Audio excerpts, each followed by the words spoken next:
Hi there, welcome. I'm Eric Linter with Starspeak for June 2016. Well, the sun in Gemini, right off the bat, is encountering some big troubles as this month begins. On the 1st, it's in a square, a solar square with Neptune, the planet of dreams as well as confusion. And regular viewers will remember that Neptune is part of an ongoing configuration. It's in an opposition with Jupiter and a square to Saturn. We call this a mutable T-square. And now with the Sun and Venus and shortly Mercury coming through or into Gemini, we have something called a Grand Cross, the holy grail of challenging alignments. And basically, it can make people feel like there's no way out. No matter which way they turn, every choice represents something less than satisfying. And the difficulty is that we have to do something with these grand square energies. They can be highly motivating. And again, the trick is directing the energies into some kind of constructive thinking. Now, Gemini is ruled by Mercury. And so, positive thinking and having clarity of intention, well defined goals. All of these things are critically important during this first half of the month.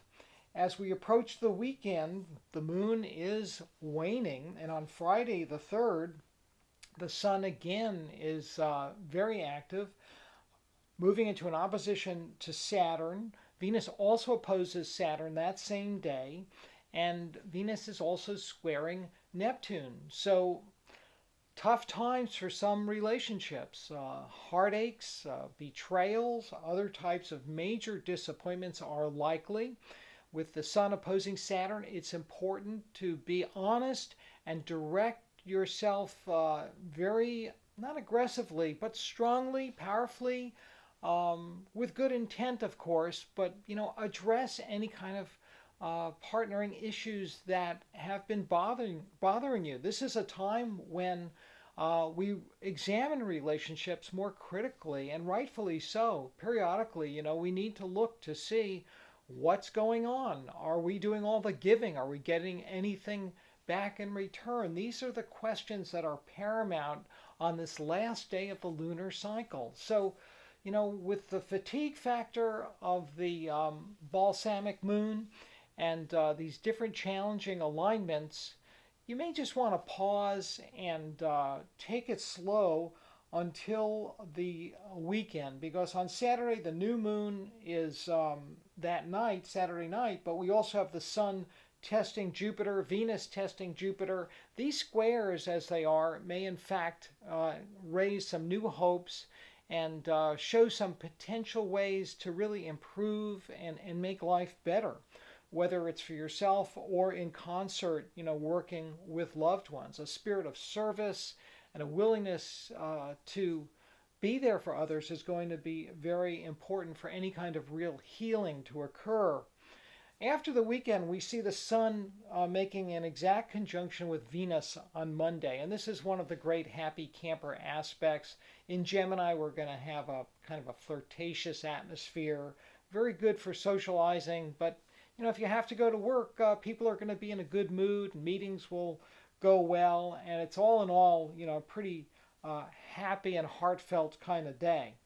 A few quiet days lead up to Thursday the 9th, when Mercury opposes Mars. Here you need to be careful about how you speak. The tone of voice is very important. Impatience is to be guarded against. Don't incite anybody, even in the highway, on your car, in your car driving. Be careful.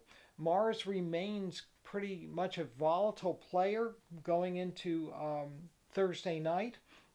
And then we get calmer trends over the weekend on the 11th.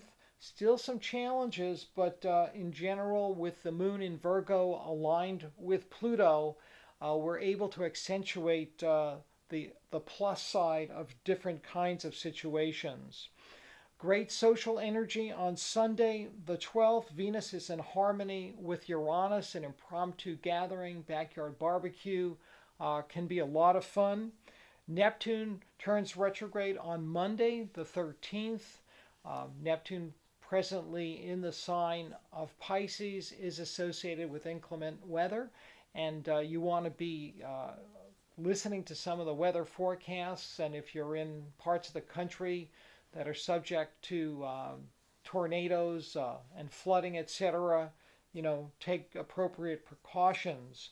Psychic sensibilities are also very strong on Monday the 13th. The Sun is moving into a sextile with Uranus, which will be exact that night.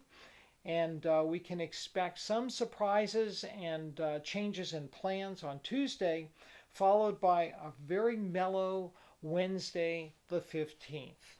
I want to thank you for joining me today. If you want to be in touch with me, shoot me an email at stars@ericlinter.com.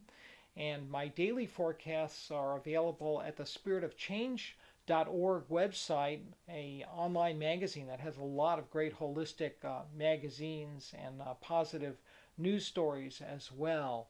Remember, keep looking up.